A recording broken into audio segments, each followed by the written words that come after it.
Traffic नियममा अब एक हातले बाइक कुदाउनु भन्ने कुरा चाहिँ त्यस्तो कसुर रहेछ भन्ने कुरा लेखेको रहेछ भने ठिक छ त।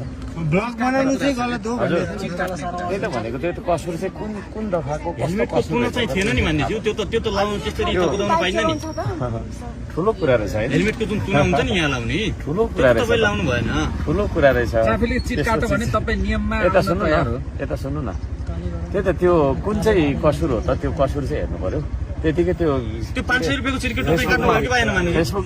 फेसबुकमा भनेको कुराले हुँदैन नि। फेसबुकमा त जे पनि भनिन्छ नि त। चिट काट्यो भने पैसा तिर्न तयार तपाईँ। फेसबुकमा त जे पनि भन्छ कि मान्छेले तर कुन चाहिँ तपाईँको चाहिँ नि कसुर रहेछ त त्यो कसुर के रहेछ त भन्ने कुरा त हुनु पर्यो नि प्रमाणित हुनु पर्यो होला नि त। नियमको पालना गरेन हर्क साम्पानीले भनेको। जे 500 रुपियाँ चुना लाग्यो कि लाग्यो हेलमेट लगाएको थिएन हेलमेट लगाएको थियो चुना लगाउनु भएको थियो फिता नलगाएको थियो। फिता हेलमेटको फिता त खुस्किएको हो नि पुरानो भएर अनि त्यो हात छोड्नु परेको क्या मान्नेज्यू। तपाईँले त अरूलाई पनि यसो सचेत गराउनु पर्ने त्यसरी छ।